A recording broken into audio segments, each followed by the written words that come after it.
송은재TV 시작합니다. 국민의힘 전당대회 4명의 후보가 이제 뛰기 시작했습니다. 오늘부터 공식적인 선거운동이 시작이 됐습니다. 오늘 이 때에 맞춰서 처음입니다. 처음으로 이 4사람에 대한 여론조사 결과가 발표가 됐습니다. 스트레이트 뉴스가 조원 CNI에 의뢰를 해서 지난 22일에서 24일까지 전국의 2006명을 대상으로 조사한 결과입니다. 국민의힘 차기 당대표 적합도 조사입니다. 한동훈 32.2, 그 다음 원희룡 11.1, 나경원 10.4, 윤상현 6%였습니다. 중요한 게 국민의힘 지지층이죠. 지금 당원 80%, 민심 20%입니다. 국민의힘 지지층이 가장 중요합니다. 한동훈 63%입니다. 구체적인 수치는 믿지 않아야겠지만 또 믿을 수도 없지만 전체적으로 한동훈은 63%, 원희룡 18.1%, 나경원 8.3%, 윤상현 3.1입니다. 한동훈이 63%였다. 국민의힘 지지층. 제가 관심을 갖는 부분은 이런 정도는 예상이 됐던 부분입니다. 문제는 최근 들어서 이제 이 원희룡이 당대표에 출마를 하겠다라고 했고, 또 일부 친윤에서 원희룡 몰아주기, 한동훈에 대한 깎아내리기, 또 나경원과 원희룡 사이에서 이 친윤 후보 경쟁, 배신 이런 것들이 있었습니다. 이제 이게 본격화되면서 이 선거운동이 시작이 됐습니다. 그래서 이 지지율이 어떻게 변화했는가, 이 부분이 가장 관심이 갑니다. 그러니까 나경원은 차기 대선 후보로 지금 여론조사에 포함이 되질 않습니다. 그런데 한동훈과 원희룡은 계속해서 차기 대권 후보로서 이 지지율 조사에 포함이 됐습니다. 대권 후보 지지율 조사, 이걸 가지고도 이번 전당대회 이 당권 후보 지지율 추이도 살펴볼 수가 있죠. 그래서 이 두 사람의 지지율이 어떤 변화를 겪었는가, 지난 일주일 사이에, 저는 이게 더 중요하다고 봅니다. 그런데 이건 지금 당권 후보로 비교할 수는 없습니다. 대권 후보로서의 이 지지율, 그 변화를 볼 수가 있습니다. 마찬가지로 조원 CNI에서 조사한, 여기에서 똑같이 조사한 것입니다. 이 부분입니다. 차기 대권 후보, 국민의힘 지지층에게 물었습니다. 물론 한동훈 1위, 2위 원희룡이었습니다. 지난 2주일 동안 2주 간격으로 조사를 합니다. 지난 2주일 동안 어떻게 변화를 했느냐? 한동훈은 1.3%포인트 내려서 56.4%입니다. 원희룡은 6.7%포인트 올라서 14.6%입니다. 물론 나경원은 여기 포함이 되질 않았습니다. 크게 변화가 없었습니다. 한동훈은 언제나 60%, 70% 이렇게 지지율을 받고 있었죠. 대선 후보로서, 또 당권 후보로서. 원희룡도 10% 언저리 지지율을 받고 있었습니다. 그동안 지난 2주 사이에 가장 큰 변화는 이 원희룡이 당권 도전하겠다라고 한 것이고, 일부 친윤을 중심으로 해서 윤심이 원희룡에게 쏠렸다. 한동훈 견제, 한동훈 깎아내리기, 이게 본격적으로 시작이 됐습니다. 그런데 원희룡은 6.7%포인트 올랐습니다. 엄청나게 폭등을 한 것이죠. 원희룡 자기 지지율에 비하면. 그래서 14.6이었다. 한동훈은 1.3밖에 내리지 않았다. 1.3%포인트, 56.4입니다. 이 지난 2주일 동안의 변동입니다. 정면으로 그러니까 똑같은 조사입니다. 정면으로 국민의힘 당대표 적합도 조사에서는 국민의힘 지지층에서 한동훈이 63%, 원희룡이 18.1 말씀을 드렸습니다.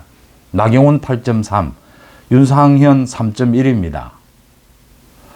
한동훈은 거의 보합세다라고 하는 겁니다. 물론 조금 떨어지긴 했습니다.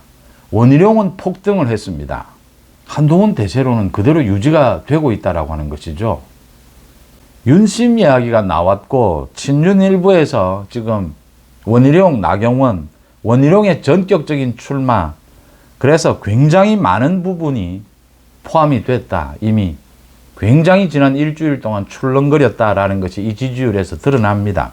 원희룡이 폭등했음에도 불구하고 한동훈이 대세론을 지키고 있다. 소위 과반 획득이 뭐 거의 가능해 보입니다. 이런 식으로 나가게 되면. 지금 이 한동훈 대세론 과반을 훌쩍 넘기는 이걸 끊기 위해서는 원희룡이 더 분발을 해야 한다. 원희룡이 뭐 오늘 홍준표도 만나고 뭐 그렇게 별로 친하지도 않은데 굉장히 친한 것처럼 하면서 홍준표가 뭐 출마해줘서 너무 고맙다라고 하고 끌어안고 뭐 이랬습니다. 홍준표가 한동훈은 만나지 않겠다. 한동훈이 뭐 2번씩이나 만나자라고 하는데 무슨 뭐 홍준표 만나고 만나지 않는 것이 그렇게 중요합니까? 홍준표가 한동훈을 애라고 했는데 그러면 뭐 홍준표 자신은 노인밖에 더 됩니까? 그 홍준표의 하는 행태요. 그 전혀 국민의힘 도움이 되지 않고 자신에게도 도움이 되지 않고 특히 윤석열 대통령에게도 별 도움이 되지 않는 그냥 폐악질에 불과하다 이렇게 보입니다. 뭐 한동훈은 그래서 대구 시민들을 만나겠다 뭐 이러고 있습니다. 지금 이 구도 싸움이 끝났습니다. 4명 사자 대결입니다. 실질적으로는 한동훈, 원희룡 양자 대결이 될 것이고 이 결선 투표에 가서 이제 한동훈이냐 아니냐 이 싸움이 일어나게 될 거다. 지금 이런 정도라면 한동훈은 계속 보합세를 유지하고 있고 원희룡은 급등을 하고 있습니다. 그럼에도 불구하고 과반 이상은 한동훈의 과반 획득은 막기 힘들지 않겠느냐. 이걸 지금 흔들기 위해서는 원희룡 입장에서는 이 구도를, 이 경선 구도를 바꿔야 합니다. 또는 한동훈에 대해서 네거티브를 할 수밖에 없습니다. 이런 정도의 차이를 극복하기 위해서는 네거티브밖에는 없습니다. 네거티브를 할 것 같았으면 한 달 전쯤 했을 것이다. 한동훈에 대해서 네거티브 할 것은 한동훈의 그 뭐 자녀 그 모두 경찰에서 2번이나 이제 탈탈 턴 것이죠. 무혐의로 드러났습니다. 경찰이 손 놓았습니다. 무혐의로. 한동훈의 처갓집 뭐 이런 걸로 네거티브는 뭐 거의 가짜 뉴스를 가지고 이제 이 한동훈에게 이제 이미지를 덮어 씌우는 것이죠. 나쁜 이미지를. 또 뭐 좌파다 뭐 이런 식으로. 이게 지금 한동훈 좌파가 안 먹혀드는 게 원희룡도 그러면 뭐 좌파고 뭐 전부 좌파입니다. 이래 되면. 뭐 원희룡이 뭐 유승민과 이준석을 끌어안아야 된다. 뭐 이게 지금 이런 식의 이제 네거티브가 먹혀들지 않을 것이다. 그러면 지금으로 할 수 있는 방법은 뭐 한동훈이 크게 실수를 할 것이다. 원희룡이 크게 실수를 할 것이다. 뭐 이렇게 보이지는 않는 상황이기 때문에 지금은 이 구도를 좀 조정하는 방법이 차라리 더 낫지 않느냐. 그러니까 이게 여러 명의 후보가 나와서 한동훈의 과반을 막아야 합니다. 그런데 막아지지 않는다라고 하는 것이죠. 이게 초반이니까 아직 좀 지켜봐야 합니다. 7월 초순까지는 지켜봐야 하는데 이 3명이 나와서 한동훈을 집중 공격한다라고 해서 이 한동훈의 과반을 막을 수 있겠느냐. 차라리 어려울 겁니다. 그런데 단일화를 일찍 하는 것이 일찍 해서 이 원희룡으로의 집중 또 거기에 더한 뭐 이 친윤들의 지원 사격 뭐 이런 것들이 왕창 일어나지 않는 한 이 구도를 흔들지는 못할 것 같다라는 겁니다. 물론 초반이기 때문에 앞으로 많은 것들 변수가 남아 있습니다. 그런데 이 첫 이제 여론조사 결과도 나왔고 대통령 선거 후보긴 하지만 한동훈과 원희룡이 지난 2주 동안 지지율이 어떻게 변화했는가. 원희룡은 급등을 했습니다. 그럼에도 불구하고 한동훈이 한참 미치지 못하는 것이고 한동훈은 거의 한동훈의 지지율이 하락을 해줘야 합니다. 원희룡의 지지율이 지금 올라가는 것보다 더 급한 게 한동훈의 지지율 하락입니다. 한동훈을 과반 이하로 떨어뜨려야 합니다. 지금 3명의 후보가. 근데 이게 안 된다 지금은. 그러면 앞으로 10일에서 보름입니다. 그 사이에 한동훈의 지지율을 떨어뜨리는 것이 더 중요합니다. 이걸 해낼 수 있을 것이냐. 결국 뭐 네거티브 밖에는 없습니다. 그런데 네거티브가 생각할 수 있는 네거티브가 이 대상이 한동훈이고 원희룡이어서 이게 먹혀들지 않는다라는 겁니다. 그러니까 이게 친윤 일부에서 이걸 기획하더라도 그걸 주도할 이 파괴력 있는 인물도 없고 이게 어렵다. 그래서 제가 보기에는 구도 싸움, 구도를 다시 조정하지 않는 한, 구도는 조정할 수 있는 게 지금 원희룡과 나경원의 이런 후보 단일화입니다. 판을 흔들어 본다. 왜냐면요, 이게 이대로 가서 결선 투표에서 한동훈의 과반을 저지한다라고 하더라도 한동훈 원희룡으로 이렇게 반 한동훈 이렇게 단일화가 자동적으로 되죠. 된다라고 하더라도 그게 지금 모두 원희룡으로 결집을 하느냐, 또 그게 아니거든요.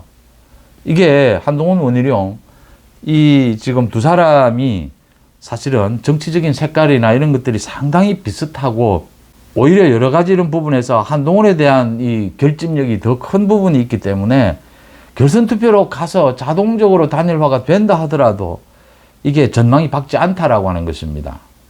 그래서 앞으로 지금 양 모두 지금 캠프가 비상이 걸렸는데, 한동훈은 아마 앞으로 윤석열 대통령에게 더 다가가게 될 겁니다.